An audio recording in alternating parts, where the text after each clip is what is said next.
hablar de la cultura griega. Su modo de producción esclavista tributoria fue uno de los modos de organización político-social de las sociedades precapitalistas.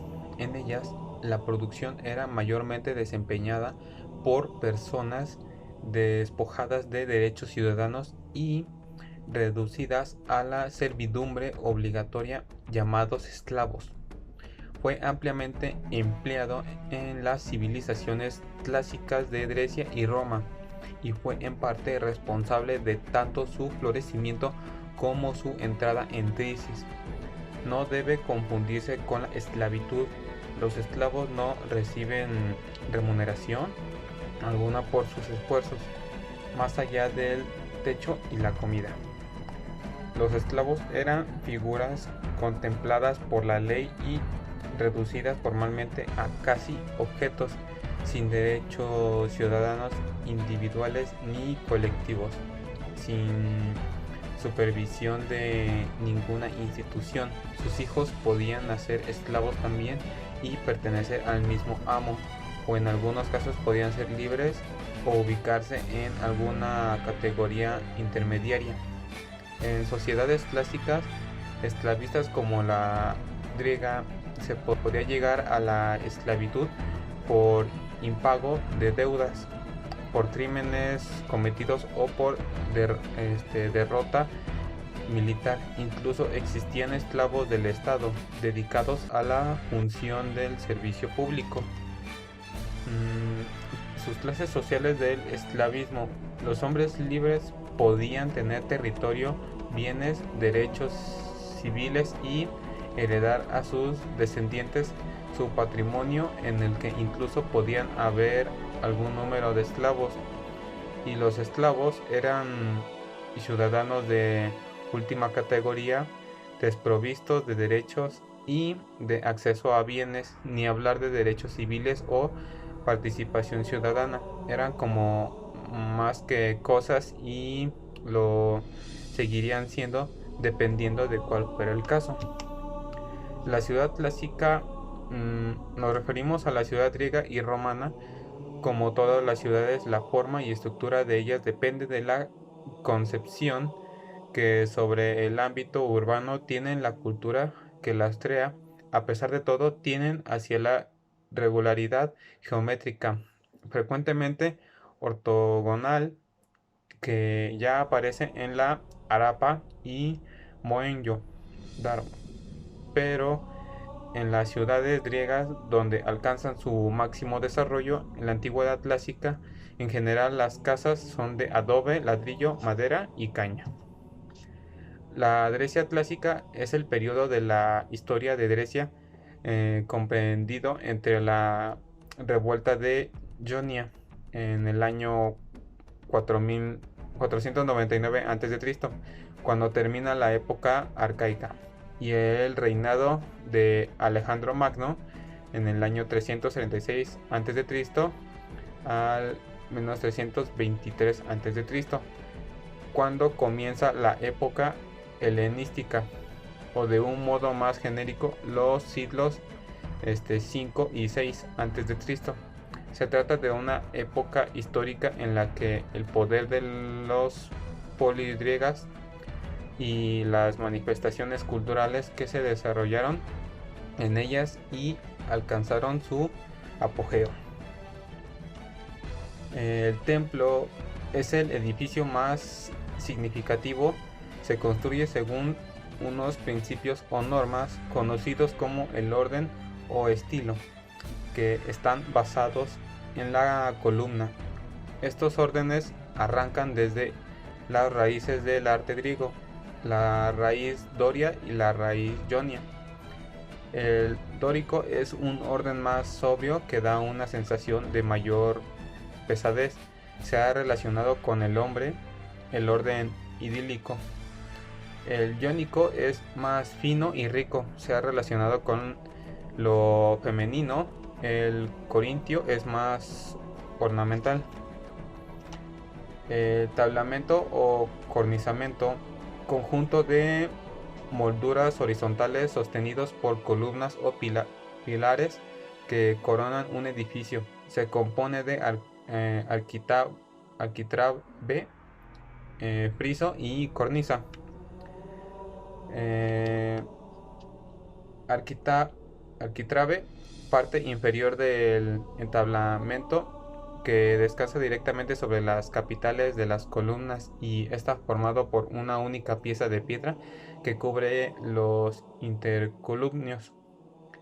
El friso, parte central del entablamento entre el arquitrabe y la cornisa, se decoraba con metopas y triglifos. La metofa, espacio entre dos triglifos del friso dórico, que generalmente se decora con relieves. El triglifo, decoración con tres bandas verticales en el friso dórico. La cornisa, parte superior del entablamento, situado en saledizo sobre el friso. Ejemplos de los templos sería la Acrópolis de Atenas, el Partenón, el templo de Atenea Nike y el Erechtheion. 499 a.C. Fue un periodo de expansión en el cual los griegos fueron tomando territorios poco a poco, entre ellos la Grecia continental, el mar Egeo, Asia Menor y Magna Grecia, lo que es actualmente Italia y Sicilia. Durante este periodo varias ciudades-estados fueron enfatizadas, entre ellas están Tebas, Atenas, Esparta, Corintos y Argos. Entre sus aportaciones más importantes de este periodo está el Hoplita, que es un soldado el cual ayudó a la expansión mayor de la antigua Grecia, igual el barco Trireme, que es un nuevo modelo de barco el cual utilizaron mayormente los espartanos para así de alguna manera ayudar en las batallas dentro del mar. Además de que se empezó a utilizar el uso de la moneda como tal, como forma de pago, y dentro de esto empezó el comercio con todo lo que era la antigua Grecia. Ya era conocido el comercio antes y por lo cual de esta manera con el uso de la moneda fue aumentando aún más para su venta o el uso como moneda de canje. Además, algo curioso es de que el territorio se llamaba Helade. Los romanos fueron los que denominaron a los griegos como tal. Sin embargo, ellos no se denominaban a sí mismos griegos, se denominaban helenos, por lo mismo de la cultura helénica que los antecedía. El periodo clásico fue un periodo de guerra, el cual se estuvo sosteniendo entre el año 499 y 323 a.C. Este periodo fue principalmente entre guerras entre el nuevo imperio persa que estaba surgiendo y el imperio romano ya establecido. Las guerras fueron dos, los cuales se denominaban guerras médicas. En la primera guerra médica fue los jonios o Jonia versus Persia, con lo cual se obtuvo una victoria de los griegos, haciendo que así el emperador Darío, que era el emperador persa, perdiera la batalla. Años después fue la segunda guerra médica, la cual fue entre Esparta y Atenas contra Persia. Aquí el nuevo comandante de parte de Persia sería Jerjes, que era hijo de Darío I, y el representante o el comandante más importante por parte de Esparta y Atenas fue Leónidas, el cual fue el rey espartano que perdió su vida en la batalla de las Termópilas. La batalla de las Termópilas fue una batalla en la cual los espartanos intentaron detener lo más que pudieron dentro de un estrecho a los persas. Con esto la leyenda de Leónidas y del reino se llevó a gran parte para que así su leyenda fuera contada. Además de que gracias a esto fue que los espartanos y los atenienses tuvieron mayor impacto o mayor ayuda para así derrotar a los persas. De esta manera el imperio persa cayó y el imperio espartano tomó aún más fuerza dentro de los griegos, demostrando así sus habilidades en el ámbito militar y en el ámbito de la guerra. La Segunda Guerra Médica, y con la caída del ejército persa ante la derrota de Esparta y Atenas, Esparta vio todo el poder militar que tenía. Debido a que gracias a ellos fue la mayor victoria que tuvieron los griegos, Esparta se dio cuenta de que no tenía que seguir obedeciendo a Atenas, debido a que tenían mayor poder militar y mayor experiencia en la parte del combate, con lo cual empezó la guerra del Peloponeso, que fue la guerra entre antiguos aliados por ver quién tenía más control uno sobre el otro, con lo cual salieron victoriosos los espartanos, debido a que su poder militar era muy superior al de Atenas. Con esto Atenas cayó bajo el régimen de Esparta. Pero ¿qué pasa? Lo que pasó fue de que después de eso, Esparta quiso seguir expandiéndose más y quiso seguir gobernando a los que antes eran sus aliados, hasta que se encontró con los pobladores de Tebas, los cuales dieron una batalla muy ardua contra los espartanos, de los cuales no salieron muy bien librados, por lo cual Esparta perdió poder y Atenas consiguió volver a lo que era antes. Tuvo un resurgimiento bajo su gobernante Pericles, con lo cual poco a poco Atenas fue volviendo o teniendo la gloria que era antes de que se enfrentara a los espartanos y perdiera la batalla, con lo cual Atenas se volvió a poner dentro del mapa y ya no bajo del control de Esparta, sino bajo un nuevo control y buscando una soberanía aún mayor a la que tenían antes. Helenístico. Este es un periodo en el cual se ve toda la caída del imperio griego, de todo lo que se fue construyendo. Empieza en el 323 a.C. y acaba en el 30 a.C.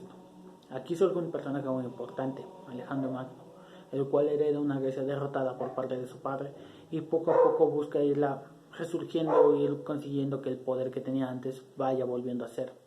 Por lo cual él busca derrotar a todos los persas restantes, a todo el ejército persa restante, y con esto va expandiendo toda la cultura griega alrededor del mundo. De esta manera se empiezan a tomar dos formas de gobierno, la forma de gobierno que era la espartana y la forma de gobierno ateniense. Sin embargo, en los 200 últimos años de este periodo, los romanos poco a poco iban tomando ciudades y territorio griego, hasta que por fin en el año 30 a.C., los romanos terminan con todo el gobierno griego, derrotando los dos últimos descendientes de Alejandro Magno, Cleopatra y Marco Antonio, los cuales caen y al momento de caer empieza el régimen del Imperio Romano. Sin embargo, por lo mismo de que Alejandro Magno ya había expandido toda su cultura, los romanos toman ciertos aspectos de la cultura griega y es de la manera en la cual siguió vivo a poco de sus aportaciones a la historia. La homosexualidad en la antigua Grecia. En la antigua Grecia no se concebía la orientación sexual como identificador social, cosa que sí se ha hecho en las sociedades occidentales en los últimos siglos. La sociedad griega no distinguía el deseo o comportamiento sexual por el sexo biológico de quienes lo practicaban, sino por cuánto se adaptaba dicho deseo o comportamiento a las normas sociales. Estas normas se basaban en el género, edad y el estatus social. Principalmente, hay dos puntos de vista sobre la actividad sexual masculina en la antigua sociedad griega.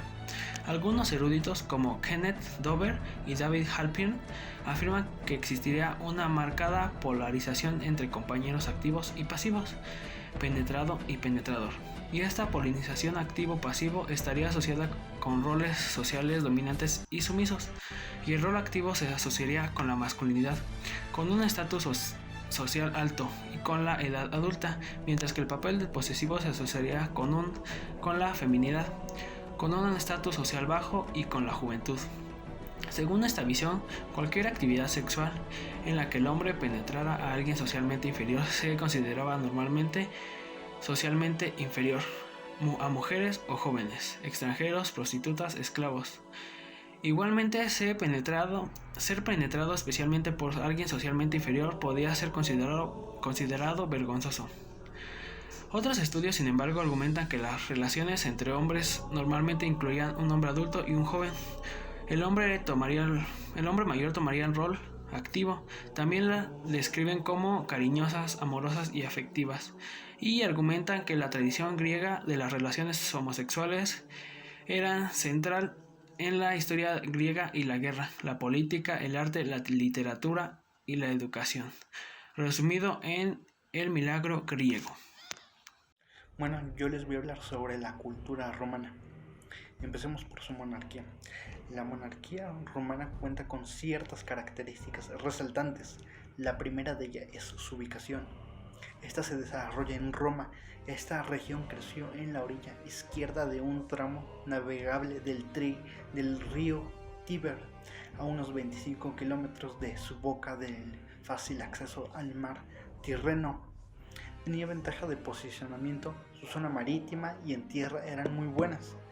La monarquía romana, situada a unos 20 kilómetros de las colonias de Albán, que conforma una defensa natural en una llanura a una superficie distancia del mar.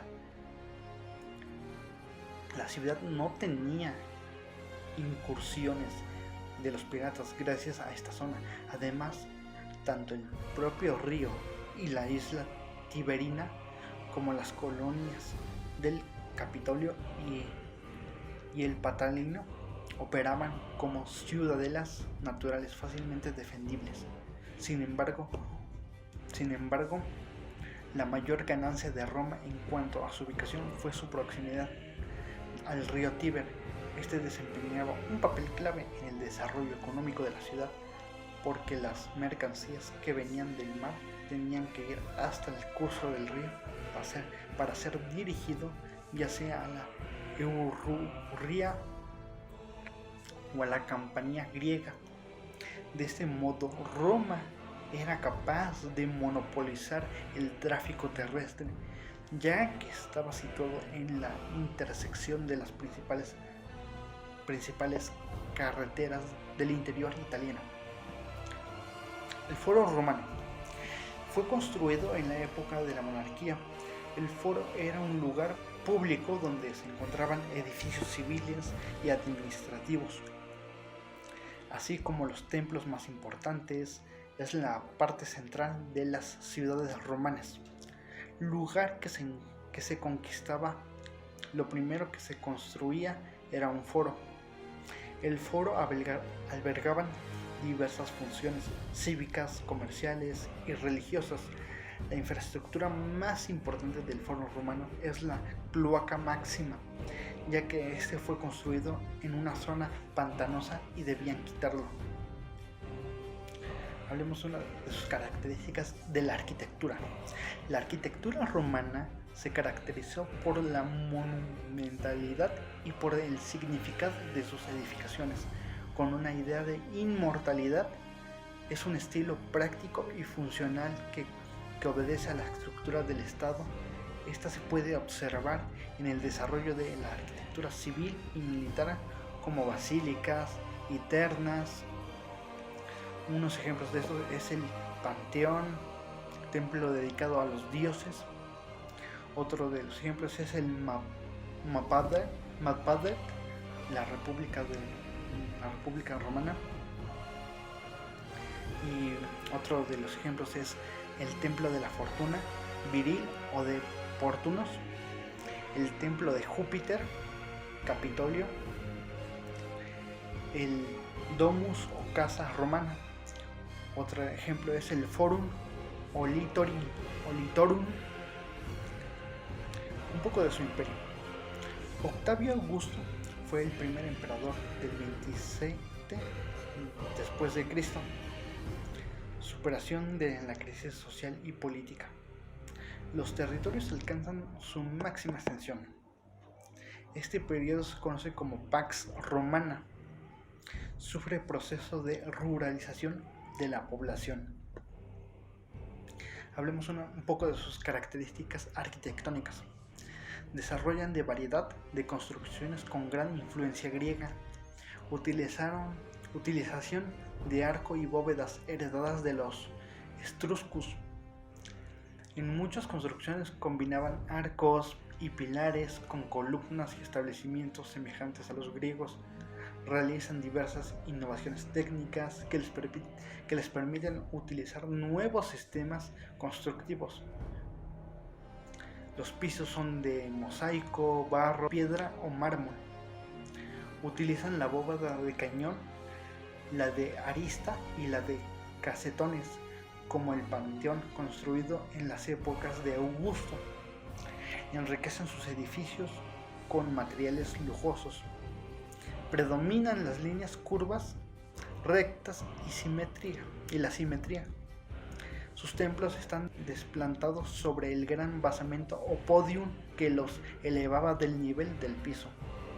Desarrollan la técnica de la ingeniería para construir puentes, caminos y acueductos. Principales obras arquitectónicas del imperio, que es el templo de Vesta, el Panteón romano, la villa de Adriano y lo que es el Coliseo romano. Sus dioses.